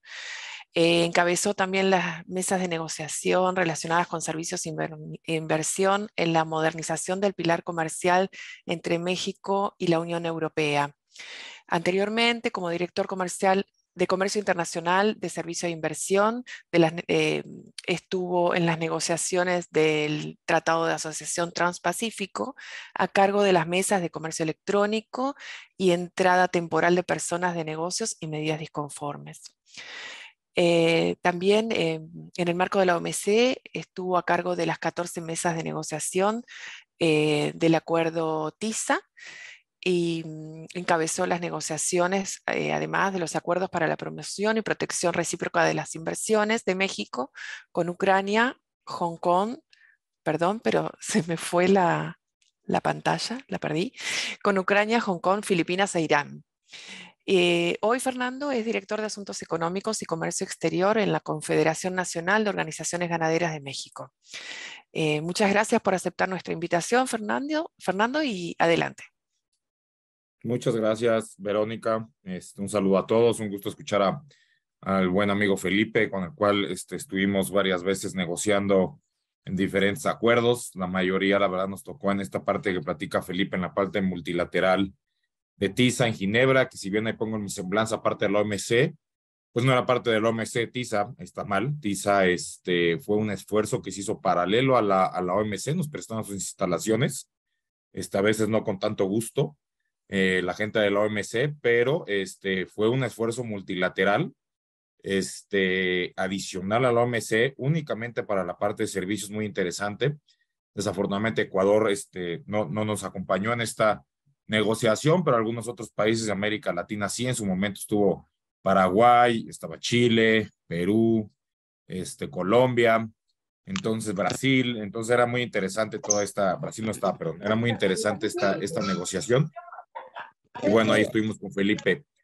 Entonces, muchas gracias, un gusto estar con funcionarios de Ecuador. De hecho, yo estuve en su país hace un par de meses, justamente en la negociación que ustedes bien saben se está dando en un acuerdo bilateral entre México y Ecuador. Ecuador busca este tratado de libre comercio con México para, primero, porque somos socios comerciales importantes, y segundo, para Ecuador ingresar a un nuevo tratado entre bilateral y multilateral, esta nueva forma que se está dando los tratados, que es la Alianza del Pacífico, donde también Costa Rica está haciendo el esfuerzo por entrar, Ecuador también, forzosamente se necesita un tratado de libre comercio con los países originales de esta alianza para poder ingresar. Por eso es de que ahorita se está acelerando esa negociación. Entonces, yo fui como parte del cuarto de junto privado ya de México. Yo, como le leyó Verónica, estuve varios años en el gobierno mexicano, pero ahora represento los intereses del sector ganadero mexicano y de la carne de res, muy diferente a la parte de servicios, pero de todas formas interesante en la parte de comercio. Ustedes, me imagino, ya tuvieron esta presentación o la tendrán en Ecuador. Y pues simplemente, obviamente, cuando estás negociando un tratado de libre comercio, pues hay sensibilidades de un país, ya hay intereses ofensivos de otro. En este caso particular, simplemente el tratado de libre comercio entre México y Ecuador, por lo que entiendo, sigue un poco atorado por temas de acceso a los mercados en la parte de bienes, ¿no? En temas muy importantes para Ecuador y para México, como el camarón, el atún, el plátano, etcétera. Temas sumamente importantes. Que ahora yo veo, en la carne de res no hubo un tema específico con Ecuador y con México. México tenía un poco de interés ofensivo en abrir el mercado ecuatoriano, y pues fue lo que yo estaba buscando en esas reuniones y en ese interés del sector privado mexicano. Pero todo esto se los cuento un poco como entrada, como introducción, porque ya moviéndonos a lo que es nuestra plática de hoy de servicios, Felipe lo explicó muy bien. Yo simplemente mis comentarios muy amplio irán un poquito en esta parte de las listas negativas, ¿no? Y qué es lo que buscan. Los tratados de libre comercio, como ustedes bien lo saben, son expertos en este tema, pues en general lo que buscan es eliminar barreras adicionales al comercio exterior de lo que se esté negociando, ¿no? Los obstáculos que puedan generarse y obviamente también buscan la certidumbre. Entonces, cuando nosotros estamos en el mundo de bienes, pues es más fácil identificar una barrera al comercio exterior, que es lo que me toca ahorita. Esa barrera pues simplemente es una fracción arancelaria y es el arancel que se le aplicaría a ese producto en términos tan básicos como un impuesto al momento de entrar. Entonces, cuando estamos en el mundo de negociaciones de bienes, pues es meterte a un mundo gigantesco de fracciones arancelarias y, como se dice, se elimina la mayor parte del mundo arancelario y queda 5% de las fracciones arancelarias con algún porcentaje. ¿Por qué? Porque es un producto, como les platico, el camarón y del plátano para Ecuador o para México sensible. Entonces, guardan esa fracción arancelaria y le ponen un arancel, mientras que el otro país pues busca eliminarlo. Esto es las negociaciones comerciales ya que llegan a su final, ¿no? Son la parte de bienes. Entonces, la parte de bienes es muy fácil identificarlo por medio de una fracción arancelaria y el impuesto. En algunas otras partes, yo eso lo llamo como el sándwich, ¿no? Son las dos partes. Es un pan, esta parte de acceso a mercados, y el otro pan es la de servicios, la que explicaba Felipe, y en medio, digamos, el jamón, el queso, lo que le pongan, pues siempre son las reglas de comercio, ¿no? Que también hay temas que también ustedes ya vieron, como son obstáculos técnicos al comercio, las medidas sanitarias fitosanitarias, propiedad intelectual, también un mundo gigantesco, donde eso pues son temas no arancelarios los que pueden poner una barrera comercial. En el caso de medidas sanitarias y fitosanitarias, pues no cumplir con estatus sanitario específicos de un país. En el caso de obstáculos técnicos al comercio, poner un etiquetado específico, algún producto que tengas que cumplir.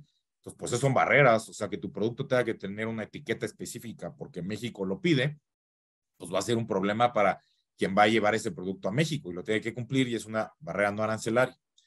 Y en la parte de servicios, que es lo que vimos hoy, lo que Felipe les explicó muy a detalle, pues donde vemos las restricciones al comercio internacional de servicios es en la regulación interna de cada país, ¿no? Es en sus leyes internas, como bien lo explica Felipe. Y cómo abordar este tema en las negociaciones de servicios, pues ya sea a partir de una negociación de listas positivas, como en OMC, o de listas negativas. Y yo no puedo estar más que de acuerdo con Felipe en decir que la parte de listas negativas es mucho más ambiciosa que la parte de listas positivas. Las listas negativas nacen un poco desde esta idea del NAFTA, como bien dice Felipe, porque la verdad en México trata de copiar el modelo de Estados Unidos, quien era que traía este modelo con Canadá desde su Tratado de Libre Comercio, y ya queda en un tratado plasmado importante, gran calado, pues en el NAFTA de 1994. Yo no estuve ahí, parece que aún no me tocaba, pero varios colegas míos que estuvieron en la Secretaría de Economía estuvieron armando esta primer lista negativa y es todo un reto, ¿no? Es todo un reto porque cuando es la primera vez que tú armas una lista negativa, tienes que hacer un peinado completo de tu legislación. Como bien dice Felipe, la mayor parte de las trabas o de las, digamos, las restricciones que uno va a encontrar, se va a encontrar a nivel federal, a nivel central. En servicios financieros, por ejemplo, no hay regulación, por lo menos en México, a nivel estatal. Entonces, pues toda la regulación en la parte financiera la vas a encontrar en esta parte central, y la mayoría también de restricciones al resto de servicios, como puede ser telecomunicaciones, puede ser servicios aéreos, marítimos, transporte terrestre, etcétera, la vas a encontrar a nivel federal. Entonces, desde ahí, bueno, partes en que tienes que hacer esa revisión. Después vienen, no me voy a meter mucho a este tema, pero vienen algunos otros países como la Unión Europea que te piden hacer esta revisión a nivel estatal, pues se complica porque tendrás que ir a las regulaciones de cada estado, en este caso en México, de cada municipio, e identificarlas y ponerlas en el tratado, lo cual lo haría gigantesco desde mi punto de vista, no lo haría práctico. Entonces, lo que sí hace la lista negativa es consolidar tus compromisos a nivel estatal, porque por lo menos en la parte de México, y yo creo que Ecuador debe ser muy similar como lo es Chile, la mayoría está en la parte federal. Entonces, tú ya hiciste ese peinado, ya lo identificaste. Entonces lo consolidas también los compromisos que pueda sí existir a nivel estatal, como puede ser a lo mejor alguna restricción en la parte de recolección de basura, en la parte municipal, a lo mejor en la parte de drenaje, en la parte de estos servicios un poco más que cae en como se llama, en las obligaciones o digamos en la responsabilidad estatal o municipal, pero hacer esto pues es un trabajo gigantesco. Entonces México llega hasta un tema federal, que es lo que plasmamos en estas listas negativas con nuestros socios comerciales. A mí obviamente, ya desde que estoy en la parte privada, yo no estuve al tanto de qué pasó en la negociación con Ecuador, ni qué está atorado. Lo que les puedo platicar, y es algo que pues se sabe, fue simplemente había un tema de México en el interés de telecomunicaciones, y es obvio, por lo que explicaba Felipe. Identificas negocios donde tienes intereses ofensivos, y México tenía estos intereses con Ecuador, pues claramente México en la parte de telecomunicaciones, por una empresa específica que es América Móvil de México, pues tiene intereses en el resto de América Latina, en Ecuador, en Chile, en Colombia, por Claro Video, y pues busca un acceso a los mercados transparentes y busca llegar ahí por medio de estas listas negativas, ¿no? Entonces había una, no recuerdo bien, pero había una ley específica de Ecuador en la parte de telecomunicaciones que para el regulador, que diga, para América Móvil era un impedimento o le podía generar algún tema. En el futuro, pues, ¿qué busca? Mayor certeza en esta parte y negociarlo, y lo busca por medio de su gobierno. Y México, pues, escucha a México a su cuarto de junta, a sus privados, y trata de ver si es viable, ¿no? Y si no va a ser un problema para la negociación. Entonces, todo esto pasa en las listas negativas. Todo este diálogo que les estoy platicando, toda esta interacción de negociación, se da mucho más en un mundo de listas negativas que en un mundo de listas positivas, y desde mi punto de vista es para donde va el resto de las negociaciones regionales que puede pasar en un futuro. En el caso de México y de Chile, cuando vamos a empezar una nueva negociación, el gobierno, yo hablo por el gobierno, ya no estoy ahí, pero me da esa impresión, y si yo fuera un funcionario del gobierno, buscaría eso, sería siempre partir de un mundo de listas negativas. Sé que así fue con Ecuador, y Ecuador lo hizo bien en esa parte, ya tiene experiencia. Y para terminar mi comentario un poco, darle también obviamente tiempo a Karen y a las preguntas, simplemente matizaría y platicaría algo que Felipe no mencionó en su presentación, por el tiempo desde luego, que me parece importante, que esa es la parte de anexo 1 y anexo 2 en las listas negativas. Esto simplemente para que se queden ustedes con la idea, y es donde está la negociación. Los principios principales de la liberalización de servicios se encuentran en unos principios muy agringados, de mi punto de vista, muy creados por nuestros compañeros gringos, por decirlo de alguna forma, que es el ratchet y el standstill. Que está bien, yo no estoy en contra de esos principios, pero ahí está el corazón desde mi punto de vista, ¿no? Y eso lo encuentras en la lista, en el anexo 1 de las listas negativas de México, de Chile también, de Perú, donde lo que tú plasmes en ese anexo, no hay vuelta para atrás. O sea, si bien como dice la pregunta, si hiciste algo malo, claro, siempre está o lo reflejaste mal, siempre está el tema de buena fe, como dice Felipe, de juntarse y tratar de solucionarlo, o a lo mejor en algún comité del tratado lo sacas, pero eso es una cosa. Pero si ya lo plasmaste y en tus medidas viene la ley específica, en este caso ecuatoriano, donde tú ya das ese acceso a esa parte de servicios, como por ejemplo hablar del 49% para servicios aéreos, lo pones en el anexo 1, en standstill, tú ya, que es el piso, standstill básicamente lo que dices es el piso, cuando tú cierras ese tratado de libre comercio. Si tú pusiste que solo se permite el 49% de inversión extranjera para servicios aéreos, cierra el tratado, ya después no puedes decir, no, fíjate que quiero regular un poco mejor el tema de servicios aéreos por esto, y me voy a ir solamente voy a permitir un 25% de inversión. No, tú ya tienes ese compromiso y no puedes bajarlo. Y lo que es ratchet es aún más gravioso en esa parte, si lo quieres ver de ese tema, la cremallera, el cierre. Si tú después unilateralmente Ecuador decide ese 49% de servicios aéreos, subirlo al 75% porque decide atraer más inversión extranjera en servicios aéreos, o cualquiera que sea la decisión, en ese momento el gobierno ecuatoriano sube al 75%, aunque no esté en tus listas negativas plasmado, aunque no esté escrito 75%, no esté nada, eso ya es tu nuevo piso, y tú como negociador debes de estar consciente de que eso, si pasa, va a pasar, y no va a haber nada escrito en un tratado de libre comercio, pero sucedió. Ya lo platicaremos. En México tuvimos el tema que nos costó mucho trabajo en temas cinematográficos, porque la cuota de pantalla bajó si no mal recuerdo, de un 30 a un 10%. No se le avisó a nadie en su momento que México hizo ese cambio de la industria cinematográfica en México, y a mí me tocó en el TEMEC o desde TPP que muchos famosos mexicanos, Diego Luna, Gael García, querían subir de nuevo ese 30%, pues decíamos que no se podía, entonces nos hicieron ahí un escándalo. Pero bueno, o sea, lo que voy es de que ya no hay marcha para atrás. Entonces, deben de estar conscientes de esto.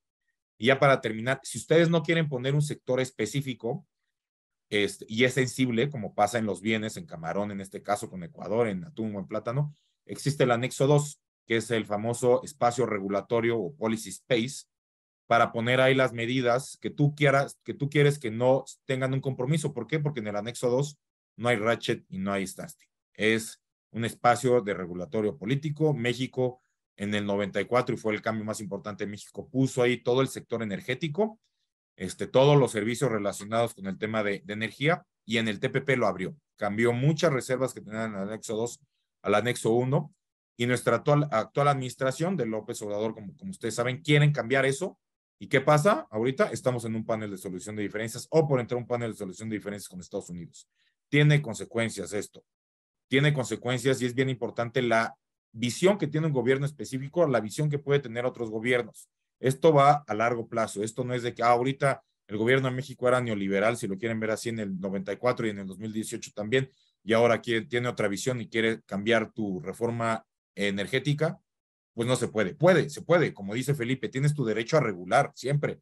Si México quiere cambiar su constitución, está en todo su derecho de hacerla, pero van a tener consecuencias en los tratados de libre comercio que firmaron y se comprometieron, y eso se hace ya a través del tema de solución de diferencias, ya sea Estado-Estado o inversionista-Estado, etcétera. México ahorita está en muchos de esos casos, hay toda esta discusión interna, pero yo les dejo este mensaje: lo que ustedes plasmen en anexo 1 y anexo 2, en el futuro claramente va a tener repercusiones, ya sea en este caso con México específicamente, o México con Ecuador, o con cualquier otro socio comercial que ustedes estén negociando. Entonces, digo, espero, Verónica, ser claro con este comentario. Es simplemente un poco de experiencia de lo que a nosotros nos tocó vivir, y y con tiempo para que Karen también pueda dar sus comentarios, y un gusto conocerlos. Muchas gracias.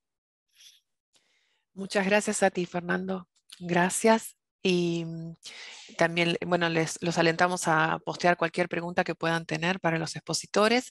Y presentamos ahora los comentarios de Karen Guerrero, que es especialista en abogacía de la Dirección de Negociaciones de Comercio, de Servicios y Doble Tributación del Ministerio de la Producción, Comercio Exterior, Inversiones y Pesca de Ecuador. Adelante, Karen. ¿Cómo están? Buenos días, ¿me escuchan? Sí. Muchas gracias. Perfecto, sí. Gracias, Verónica. Un gusto con los panelistas, con Felipe y Fernando. Han presentado de manera óptima todos los requisitos en materia de servicios para contextualizar mi intervención. Principalmente dentro del contexto local se desarrolla actualmente las negociaciones internacionales de servicios. Vamos a exponer brevemente el modelo de liberalización de servicios adoptado por Ecuador en las negociaciones. Además, también vamos a señalar unas ciertas fortalezas en materia de servicios basados en conocimiento bajo los diferentes modos de suministros. En primera instancia, en materia de servicios, la práctica comercial del Ecuador ha sido la de negociar la modalidad de listas positivas, esto desde el Acuerdo General sobre el Comercio de Servicios en el marco de la OMC, lo cual continuó y se ha reflejado en los demás acuerdos suscritos con la Unión Europea, el Acuerdo de Asociación Económico Inclusivo entre la República del Ecuador y los Estados de Asociación Europea de Libre Comercio, EFTA, el Acuerdo de Integración Comercial entre la República de Chile y la República del Ecuador, en los que se ha venido liberalizando el sector de los servicios bajo la modalidad señalada, especificando los sectores en los que se han contraído compromisos para el acceso a mercados y al trato nacional. Sin embargo, en virtud de los servicios que representan una gran proporción de la economía a todos los niveles de desarrollo, y debido a que en el marco internacional se ha registrado un gran crecimiento del número de acuerdos comerciales en las últimas décadas, mediante los cuales se ha producido un cambio gradual y continuo del contenido de los compromisos en materia de servicios. El Ecuador, acoplándose a la línea de acuerdos comerciales de nueva generación para las actuales negociaciones, en primera instancia con el acuerdo comercial con México, por primera vez se adoptó la modalidad de negociación con un enfoque de listas negativas. Es decir, que las partes del tratado acuerdan que la liberalización del mercado aplica desde el principio a todo lo que no está explicitado como debida reserva en las medidas disconformes. El principal objetivo de estas medidas es el de exceptuar de aplicar un compromiso o eximir de dar un tratamiento acordado a un sector o actividad en forma parcial o total, o a su vez condicionar este trato a restricciones y autorizaciones con el objeto de reservar una protección particular determinada por medidas regulatorias específicas. A diferencia del comercio de bienes y debido a que las negociaciones de servicios no versan sobre aranceles, sino sobre medidas regulatorias específicas, el Ecuador para las negociaciones con México llevó a cabo un arduo trabajo para el levantamiento de información respecto de la normativa que podría afectar a los principios que se negocian en materia de servicios generales, servicios financieros e inversiones, identificando las restricciones específicas que pueden estar incorporadas en las leyes y reglamentos nacionales, las mismas que fueron reflejadas en las listas de medidas disconformes, que fue básicamente el trato con México. En la actualidad, las demás negociaciones se encuentran con en este ministerio se encuentran con una amplia agenda comercial. Los acuerdos que se están negociando optan por incorporar principios y disciplinas generales de trato nacional, nación más favorecida, presencia local, acceso a mercados, todo esto sujeto a las medidas disconformes que las partes listan en sus anexos, como ya bien lo mencionaron tanto Felipe como Fernando. En materia de servicios, la Dirección de Negociaciones de Comercio de Servicios y Doble Tributación del Ministerio de Producción está a cargo de la negociación de los capítulos de comercio transfronterizo de servicios, servicios financieros, telecomunicaciones y de la entrada temporal de personas de negocios para los acuerdos comerciales con Corea y Costa Rica. Ahora bien, respecto a las negociaciones con Corea, se iniciaron en el año 2015 y se retomaron en el año 2022 con el principal objetivo de fortalecer la relación bilateral a un nivel más profundo de integración. En el mes de julio se llevó a cabo en Seúl la 6ª ronda de negociación del Acuerdo Estratégico de Cooperación Económica, SECA, por sus siglas en inglés. Esta se llevó a cabo en formato híbrido, con sesiones presenciales y virtuales. Asimismo, en septiembre se realizó la 7ª ronda en formato 100% virtual. Y en noviembre, la 8ª ronda que fue llevada en la ciudad de Quito, a la cual asistió la delegación coreana a esta ciudad. El proceso de negociación con Corea ha tenido avances sustanciales en un mismo año. Además de las 3 rondas de negociación, se han llevado a cabo reuniones intersesionales en las que las delegaciones han alcanzado acuerdos y se han registrado avances muy positivos. Ahora bien, respecto a las negociaciones con Costa Rica, la primera ronda de negociación se llevó a cabo en el mes de agosto de este año, iniciando de esta manera con estas negociaciones del acuerdo entre los dos países. La primera ronda, la segunda y la tercera ronda de negociación se llevaron en octubre y finalmente en esta semana se encuentra llevando a cabo la 4ª ronda en San José de Costa Rica. Respecto a este proceso, la Dirección de Negociaciones de Comercio de Servicios se encuentra a cargo de las mesas de comercio transfronterizo de servicios, servicios financieros, telecomunicaciones y las respectivas listas de medidas disconformes. Estos 3 procesos de negociación señalados se han enmarcado en la Agenda de Apertura Comercial que busca concretar el propósito del Gobierno Nacional de llevar más Ecuador al mundo, y están siendo negociados con el objetivo de impulsar el comercio mediante la ampliación del acceso a los mercados, a los servicios y a los proveedores de los servicios. Bueno, ahora bien, respecto a los servicios basados en el conocimiento, el Ecuador participa ante el Comité de Servicios Basados en el Conocimiento en el marco de la LADI. Desde el 2018 hasta el momento se han celebrado 5 reuniones. El objetivo principal de este comité es identificar iniciativas que faciliten, promuevan e incrementen el servicio de el comercio de los servicios basados en conocimiento entre los países de la región, Algunas de las iniciativas ejecutadas comprenden el estudio de los servicios basados en conocimiento con los países miembros de la LADI, la rueda de negocios sobre industrias creativas y tecnologías y comunicación, levantamiento y publicación de información respecto a convenios de doble tributación entre los países miembros de la LADI, y el curso sobre la exportación de servicios basados en conocimiento dirigido al personal de MIPYMES, emprendedores, funcionarios públicos, académicos y también a un público en general.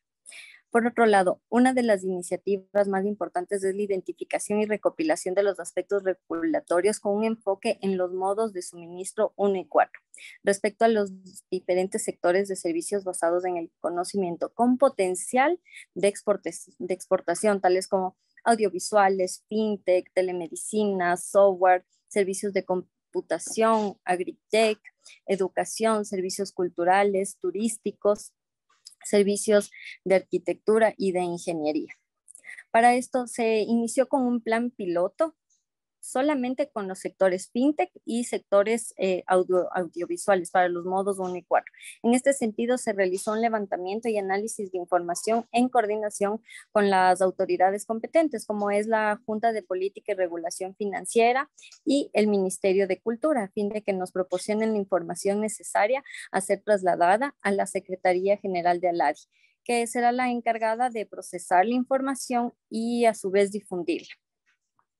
Adicionalmente, en el mes de abril del próximo año, se prevé realizar una mesa de trabajo del sector audiovisual con la finalidad de determinar las necesidades del sector privado, así como también un curso virtual dirigido al sector público con énfasis a las instituciones competentes en servicios basados en el conocimiento, a fin de generar el conocimiento e información necesaria para promover la exportación de este tipo de servicios. Finalmente, en el marco de la comunidad andina.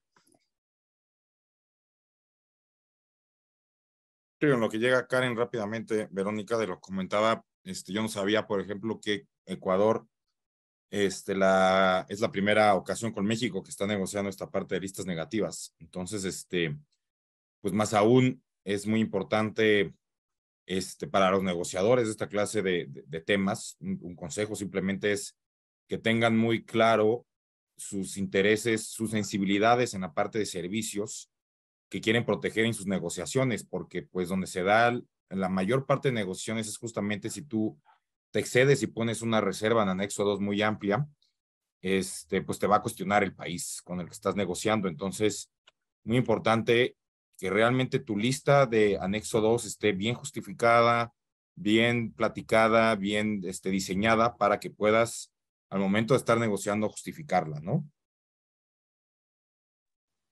Gracias, Sí. Fernando. Oye, Fernando, yo te encuentro toda la razón. Yo tampoco sabía que era la primera vez que Ecuador estaba negociando lista negativa y que era con México. Bueno, sin perjuicio de que es con México y que por lo tanto, por definición, va a ser muy difícil, porque en mi experiencia negociar con México siempre es complicado, en un buen sentido, ¿no? Pero es complicado. La primera lista negativa es un momento muy importante porque por la manera en que funcionan, por standstill, por ratchet, por nación más favorecida, en esta conjunción de elementos, lo que haga ahora va a repercutir hacia el futuro ad eternum. Entonces, el rastreo inicial de medidas, la precisión con que se preparen la reserva, tanto de anexo 1 de medidas existentes como de anexo 2, medidas futuras o de espacio regulatorio, va a ser fundamental. O sea, ese va a ser el referente permanente que va a tener Ecuador de aquí para adelante con todo el resto del mundo fuera de la OMC. O sea, todos van a mirar a eso. Y cuando haga algo en OMC, todos van a mirar a esta lista para saber cuánto le pueden pedir a Ecuador. Y cualquiera que quiera negociar después con Ecuador va a mirar a esta lista para saber desde dónde va a negociar con Ecuador. Porque esto va a ser el nuevo piso de Ecuador. Entonces es importante que quede bien hecha, que se haga con con la dedicación, el tiempo y la precisión necesaria. Dicho todo esto, siempre hay errores, ¿eh? Siempre hay cosas que se olvidan, siempre hay cosas que van quedando en el tintero, unas vienen con mayor valor incorporado que otras. Lo que quiero decir es que hay errores que son aguantables en el tiempo y que son acomodables y que, en concreto, hay omisiones que pueden suceder, que si sucedieron, bueno, pasaron, pero no es nada tan terrible, no va a costar una demanda en el CIDAI, no va a costar un conflicto bilateral, eh, pero, pero hay que evitarlas, y sobre todo hay que evitar las grandes. Bueno, ahí volvió, Ahí está Karen. volvió Karen. Karen, te estábamos haciendo un excelente relleno porque creo que esto es un poco la previa a la discusión. Mil disculpas, no sé qué pasó con el internet. Y bueno, ya sabemos lo que pasa con las tecnologías de la información. Mil disculpas. Bueno, ya casi finalizaba mi intervención, solamente por decirles que en el marco de la comunidad andina nos encontramos en una discusión, una iniciativa respecto a la reglamentación nacional en servicios que se encuentra propuesta por Perú, que en la actualidad está liderando la presidencia pro tempore. Bueno, el objetivo de esta iniciativa es incrementar la transparencia, la previsibilidad y la eficacia de los procedimientos de autorización para los proveedores de servicios que buscan exportar sus servicios a nivel andino. Y considerando que las barreras y obstáculos al comercio de servicios se constituyen sobre todo por aspectos normativos netamente. Y entonces en ese levantamiento es en son de llegar a poder hacer una armonización, por así decirlo. Y de todas maneras es importante señalar que Ecuador ha respaldado esta iniciativa en aras de apoyar un mayor flujo de exportación de servicios y sobre todo a los servicios que se encuentran basados en el conocimiento.